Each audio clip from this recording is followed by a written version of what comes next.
Delitos contra los derechos fundamentales en el Código. Delitos contra el derecho al honor y buen nombre. Buenos días, docente y compañeros presentes. Hoy yo les voy a hablar sobre los delitos sobre contra el derecho al honor y buen nombre. Este tema es importante porque todas las personas tenemos derecho a que se nos respete nuestra dignidad y la reputación que cada persona tiene. A veces por medio de insultos, rumores o acusaciones falsas mediante publicaciones vía Facebook, WhatsApp, TikTok o incluso Instagram, en redes sociales ese derecho puede ser afectado por eso.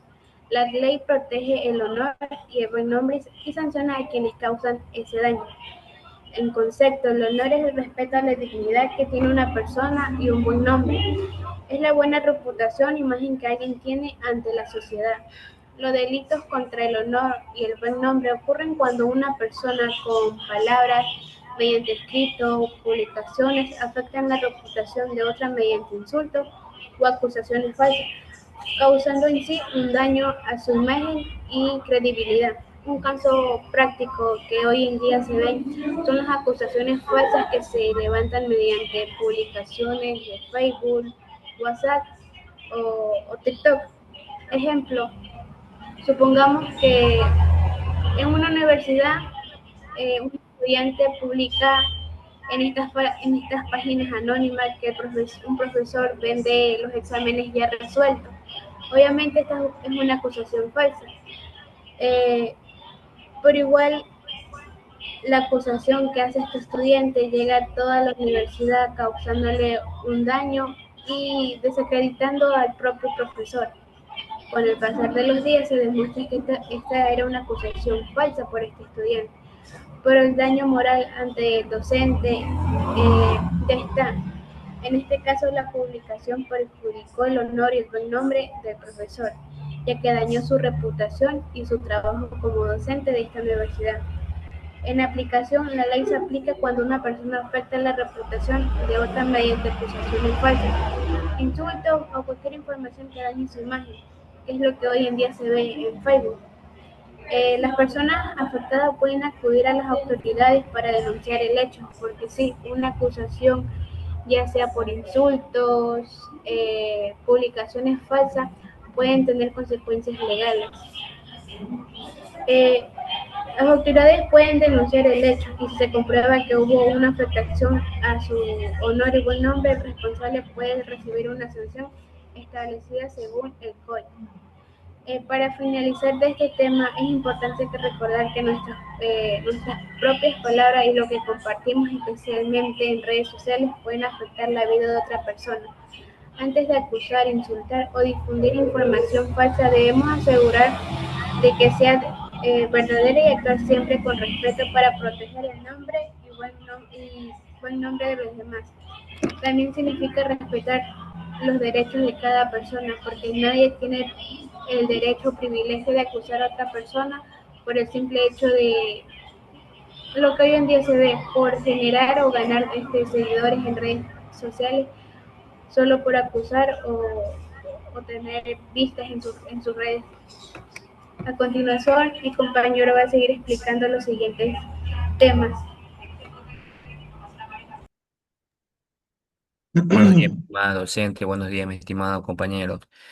Bien, yo les voy a hablar sobre el tema delitos contra la libertad de expresión y culto. Un claro ejemplo de libertad de expresión es el derecho que tiene toda persona para manifestar libremente sus opiniones, pensamientos e ideas, sin sufrir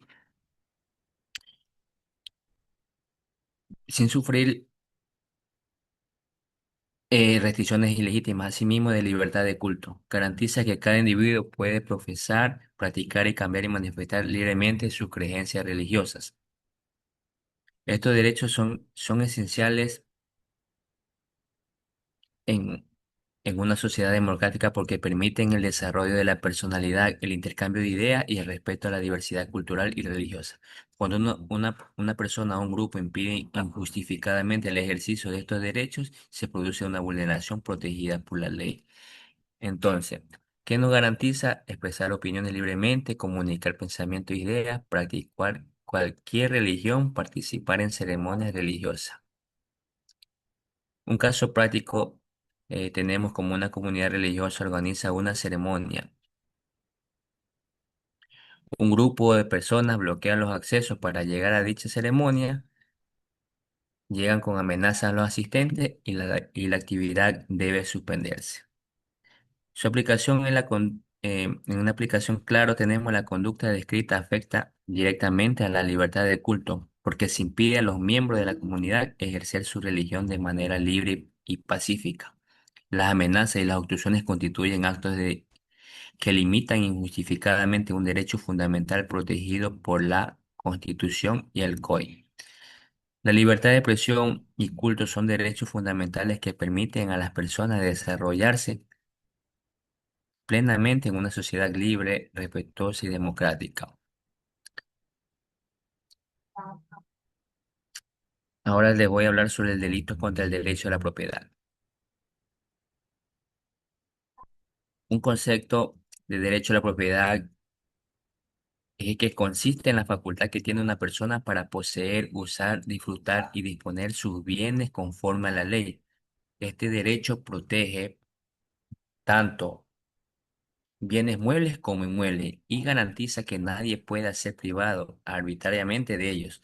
Los delitos contra la propiedad afectan el patrimonio de las personas mediante conducta como robo, hurto, estafa, usurpación, daños materiales o apropiación indebida. Estas acciones generan perjuicios económicos y afectan la seguridad jurídica de los propietarios. Entonces, ¿qué protege las casas, los bienes, terrenos, propiedades, vehículos, dinero, negocios, empresas y demás bienes patrimoniales? Entonces, se vulnera mediante el robo, el hurto, las estafas, la usurpación de terreno y destrucción de bienes y otras personas. Un caso práctico tenemos que María es propietaria de un local comercial.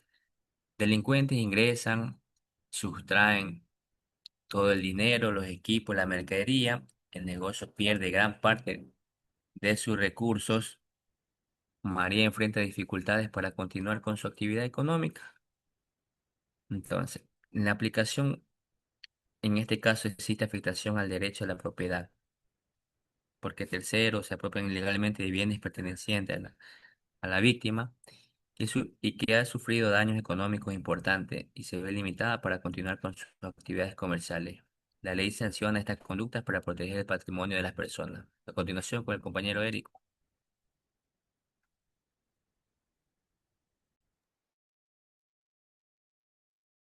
Buenos días, compañeros. Buenos días, abogada. El tema que me toca a mí es delitos en contra del derecho de la identidad. Ya. ¿Qué nos dice el delito contra el derecho a la identidad? Bueno, la identidad es un conjunto de características que permiten reconocer, individualizar legalmente a una persona dentro de la sociedad. Comprende elementos como los nombres, apellidos, nacionalidad, fecha de nacimiento, documentos oficiales de identificación. ¿Qué nos garantiza el derecho de la identidad? Que ninguna persona puede utilizar, modificar o falsificar los datos para obtener un beneficio o causar perjuicios. Los delitos relacionados con la identidad buscan proteger la seguridad jurídica y los datos personales de cada individuo. Ponemos un ejemplo. Arnold obtiene una copia de cédula de identidad de una persona mediante engaños, utilizando una información solicitada para hacer créditos en entidades financieras, realizar compras al nombre de la persona afectada. La persona afectada no sabe, nunca supo de lo que estaban haciendo, el mal uso de su cédula de identidad. Él contrajo estas deudas, ¿ya? Y enfrenta problemas legales. Para demostrar que él no fue el que realizó dichas operaciones, bueno, se necesita tener un proceso, ¿no? ¿Cómo se aplica? La conducta de Jordan, de Arnold, perdón, vulnera el derecho de la identidad porque utilizó ilegalmente los datos personales de la persona afectada para obtener beneficios. económicas, tanto económicas como para perjudicar a la persona, ¿no? Como consecuencia, la víctima sufrió por mediante engaños estos perjuicios financieros. ¿Qué nos da a entender?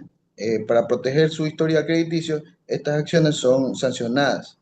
Eso es lo que nos da el derecho contra delito contra el derecho a la identidad, ¿no? Eh, Como siguiente punto, datos contra la migración. Los delitos contra la migración son aquellos que atentan contra las normas que regulan el ingreso y la salida de personas, ¿no? En un país. Ya. Estas conductas suelen relacionarse con el tráfico ilícito de migrantes, la falsificación de documentos y otras actividades que buscan evadir controles migratorios establecidos por la ley. Su sanción tiene como la finalidad de proteger tanto la seguridad del Estado como los derechos de las personas migrantes, quienes muchas veces son víctimas de engaños, explotación y en situaciones de riesgo. Ponemos un ejemplo. Una organización criminal ofrece a ciudadanos extranjeros la posibilidad de ingresar a un país. Pongámosles como ejemplo Ecuador ya.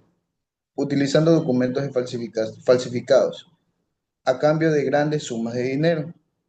Los miembros de la organización prometen facilitar el paso durante distintos puntos fronterizos, sin cumplir requisitos legales establecidos durante una investigación de las autoridades.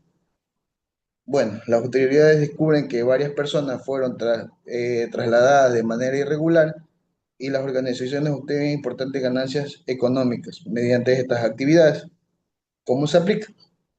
En este caso se configura un delito contra la migración porque se facilita el ingreso irregular de personas mediante uso de documentos falsos. El mecanismo es fraudulento. Además de incumplir las normas migratorias, esas conductas ponen en riesgo la seguridad de los migrantes y favorecen actividades ilícitas de estas organizaciones. Muchas gracias.